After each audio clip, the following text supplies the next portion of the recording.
Bismillahirrahmanirrahim. Assalamualaikum warahmatullahi wabarakatuh. Selamat datang kembali dalam channel pembelajaran matematika bersama saya, Pak Maulana. Pada video kali ini kita akan kembali membahas latihan soal persiapan UKM PPG bidang matematika khususnya pada materi kalkulus. Jadi video ini merupakan video kedua dari seri latihan soal persiapan UKM PPG bidang matematika. Mungkin bagi sebagian Bapak Ibu yang mengajar di sekolah dasar atau di sekolah menengah pertama sudah mulai lupa pada materi kalkulus. Mudah-mudahan untuk video kali ini bisa membantu Bapak Ibu untuk mengingat kembali materi kalkulus tersebut. Nah, untuk lebih jelasnya langsung saja kita masuk ke pembahasan soal yang pertama. Nah, kita mulai dari soal integral. Jika integral dari 0 sampai A dari X kuadrat dx sama dengan 2 kali integral dari 0 sampai B dari X pangkat 3 dx, maka A sama dengan... Nah, untuk menyelesaikan soal ini tentu kita harus tahu cara mengintegralkan suatu fungsi. Jadi apabila ada bentuk aljabar dan kita akan mengintegralkannya, jadi caranya kita buat menjadi 1 per pangkat dari variabel ini jadi X pangkat 2, pangkatnya kita tambah 1 menjadi 3, jadi 1 per 3, lalu X-nya berpangkat seperti yang sudah ditambahkan tadi. Nah, pertama kita integralkan X pangkat 2, jadi X pangkat 2 ini kan pangkatnya 2 ya, jadi kita tambah 1, jadi pangkatnya pangkat 3, jadi sepertiga X-nya berpangkat 3. Jadi pertama seper dari pangkatnya yang baru, lalu X-nya menjadi pangkatnya yang baru yaitu pangkat 3. Lalu batasnya dari 0 sampai A. Kemudian untuk X pangkat 3 menjadi seperempat. Nah, kenapa seperempat? Karena dari pangkat 3 pangkatnya ditambah 1 ya. Berarti menjadi seperempat X pangkat 4. Nah, kenapa di sini bisa 2? Karena di sini kan dikali 2 ya. Berarti 2 kali 1 berarti menjadi 2 per 4 X pangkat 4 dari 0 sampai B. Nah, karena ini 2 per 4 bisa kita sederhanakan, kita bagi 2, sehingga diperoleh menjadi 1/2 X pangkat 4. Nah, sekarang untuk batas-batasnya kita masukkan ke bentuk aljabar yang sudah kita integralkan ini. Pertama kita masukkan A, sepertiga A pangkat 3, lalu dikurang dengan, kita masukkan batas bawahnya, yaitu 0, sepertiga 0 pangkat 3. Sama dengan, nah untuk 1/2 X pangkat 4 kita masukkan batas atasnya B, yaitu 1/2 B pangkat 4 dikurang dengan, lalu kita masukkan lagi batas bawahnya 1/2 0 pangkat 4. Nah, untuk 0 pangkat 3 dikali sepertiga itu hasilnya 0, jadi ini bisa kita abaikan. Begitu pula untuk 0 pangkat 4 dikali dengan 1/2 itu hasilnya 0, sehingga bisa kita sederhanakan menjadi sepertiga A pangkat 3 sama dengan 1/2 B pangkat 4. Lalu karena di sini dibagi 3 bisa kita pindah ruaskan ke sebelah kanan menjadi perkalian 3 ya, sehingga diperoleh A pangkat 3 sama dengan 3/2 B pangkat 4. Nah, karena yang dicari adalah nilai A-nya, berarti di sini kan baru A pangkat 3 ya. Berarti jika kita pindah ruaskan pangkat 3-nya menjadi A sama dengan akar pangkat 3 dari 3/2 B pangkat 4. Nah, bisa kita lihat pada soal ini, dari pilihan jawaban yang tersedia belum ada yang menunjukkan nilai akar pangkat 3 dari 3/2 B pangkat 4. Berarti bentuk ini masih harus kita sederhanakan lagi. Nah, jika kita perhatikan bahwa B pangkat 4 ini bisa kita akarkan ya. Jadi B pangkat 4 ini bisa kita uraikan menjadi B pangkat 3 dikali dengan B. Nah, B pangkat 3 kita akar pangkat 3 kan, itu bisa menghasilkan B. Ya, jadi sekali lagi B pangkat 4 kita uraikan menjadi B pangkat 3 kali B. Nah, B pangkat 3 lalu akar pangkat 3 itu hasilnya B, sementara B yang satunya tadi masih ada dalam akar. Nah, sehingga diperoleh A sama dengan B dikali akar pangkat 3 dari 3/2B. Nah, kemudian karena masih belum ada dalam pilihan jawaban, penyebut yang ada pada akar ini bisa kita rasionalkan. Nah, karena 2 tidak bisa kita akar pangkat 3 kan, maka 2 ini kita harus kalikan dengan 4. Tujuannya adalah karena 2 kali 4 itu sama dengan 8. Nah, 8 itu baru bisa kita akarkan ya. Karena 8 akar pangkat 3 itu sama dengan 2. Jadi kita harus kalikan dengan 4. Nah, karena kita kalikan penyebutnya dengan 4, tentu pembilangnya juga harus kita kalikan dengan 4. Sehingga jika kita kalikan, diperoleh A sama dengan B dikali akar pangkat 3 dari, nah 3 kali 4 itu 12, 2 kali 4 itu 8, jadi 12 per 8B. Lalu 8 ini bisa kita akar pangkat 3 kan, jadi 8 akar pangkat 3 dari 8 itu sama dengan 2, sehingga diperoleh B per 2 dikali akar pangkat 3 dari 12B. Sehingga diperoleh jawaban yang tepat adalah yang E. Oke, kita lanjut ke soal yang kedua. Ini merupakan soal limit. Nilai limit X menuju 2 dari 8 dikali X pangkat 4 tambah X senilai dengan. Nah, ini adalah soal yang cukup mudah. Nah, 8-nya bisa langsung kita kali masuk saja. 8 kali X pangkat 4 lalu tambah dengan 8X sehingga diperoleh jawabannya adalah A. Jika kita perhatikan untuk pilihan B itu X-nya belum dikali 8.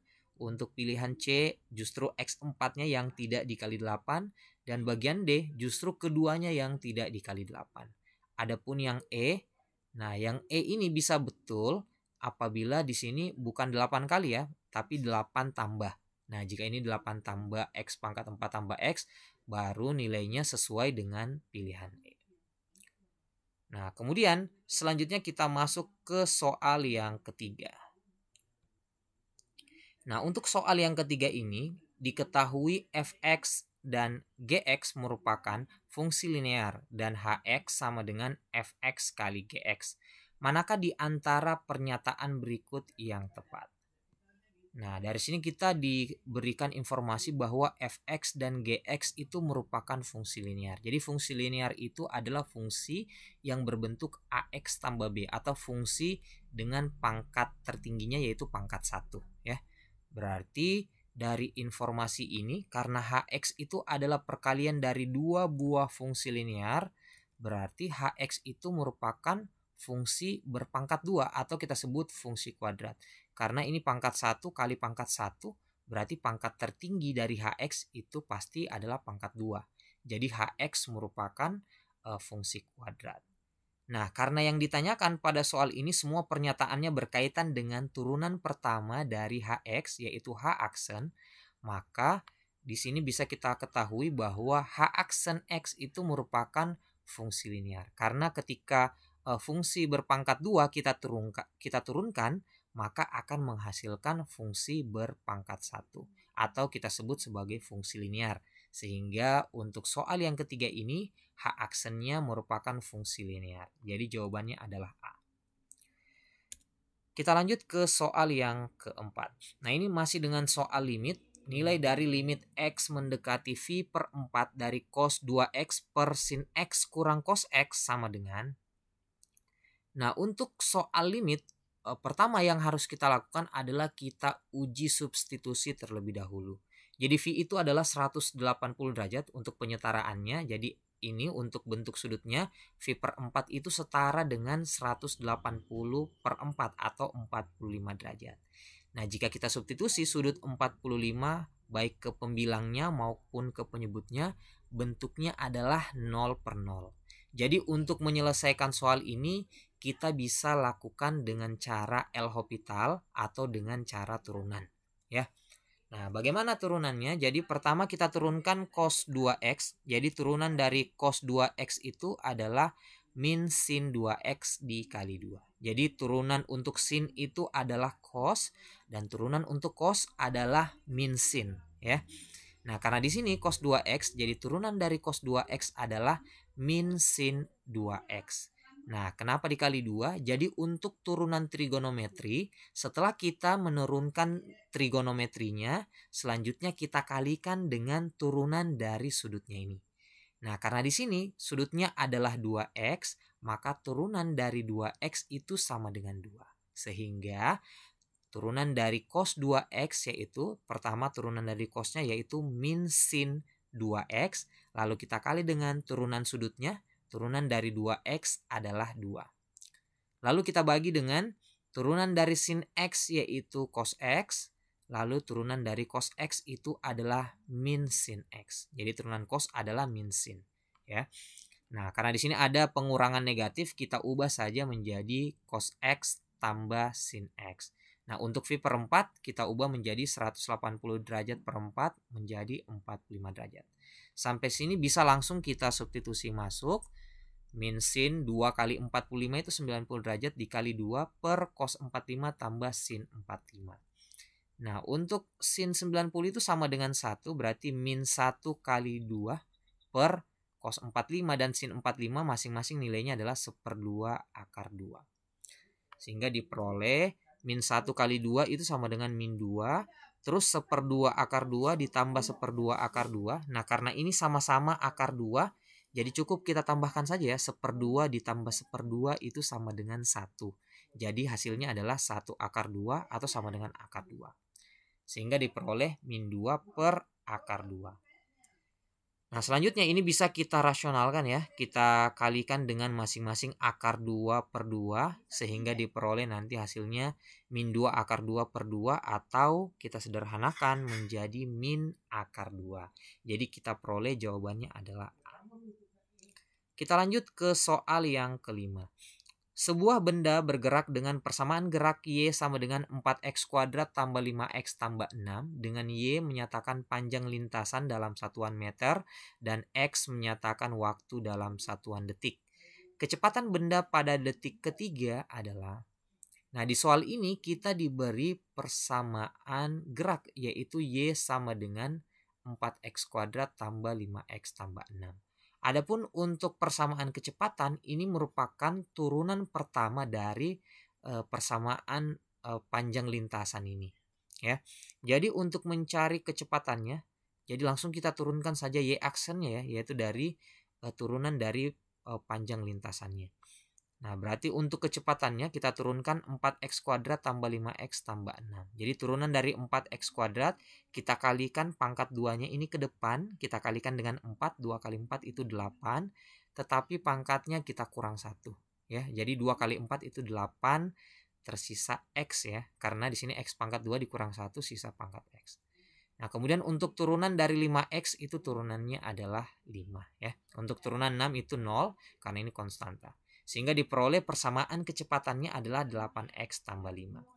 Karena yang diminta adalah kecepatan pada detik ketiga, berarti X-nya itu sama dengan 3. Sehingga diperoleh kecepatannya adalah 8 dikali 3 ditambah 5. Sehingga diperoleh 8 kali 3 itu 24, ditambah 5 itu 29 meter per detik. Jadi jawabannya adalah C. Selanjutnya kita masuk ke soal yang terakhir. Nah, ini adalah soal limit, kemudian kita diberikan dalam bentuk grafik fungsi f. Nah, dari grafik fungsi itu mudah sekali sebenarnya menentukan limit, karena jika kita melihat fungsinya apabila dari kiri maupun dari kanan itu ketemu, berarti limit fungsinya ada ya. Nah, pertama kita cari limit fungsi untuk limit X mendekati A. Nah, bisa kita lihat untuk X mendekati A. Nah, baik dari kanan maupun dari kiri, fungsi itu ketemu ke satu titik tertentu yaitu Y sama dengan 2. Berarti limit X mendekati A untuk fx itu jelas sama dengan 2. Nah, kemudian untuk limit X mendekati B, nah bisa kita lihat di sini ketika didekati dari kanan nilai limitnya itu 1.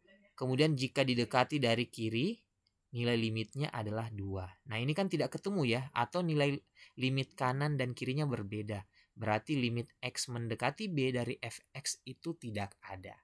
Nah, sekarang kita mengecek pernyataan yang benar berdasarkan gambar grafik fungsi di atas. Yang jelas jawabannya berarti adalah yang A ya. Nah, kenapa yang A? Karena limit X mendekati A dari fx itu sama dengan 2. Untuk B itu jelas salah karena X mendekati B itu tidak ada limitnya. Kemudian yang C juga jelas salah. Yang D jelas salah ya karena limit X mendekati A dan X mendekati B itu berbeda. Kemudian yang E juga salah ya. Berarti jawabannya adalah A. Limit X mendekati A dari fx itu sama dengan 2. Oke, demikian pembahasan soal kita pada video kali ini. Jika kalian senang, silahkan like dan share ke media sosial kalian. Jika kalian berkenan, silahkan tekan subscribe. Dan jika ada pertanyaan atau ada soal yang ingin dibahas pada video kali ini atau video selanjutnya, silahkan mengirimkan melalui link email yang saya akan cantumkan melalui kolom komentar yang tersedia. Sekian untuk video kali ini. Assalamualaikum warahmatullahi wabarakatuh.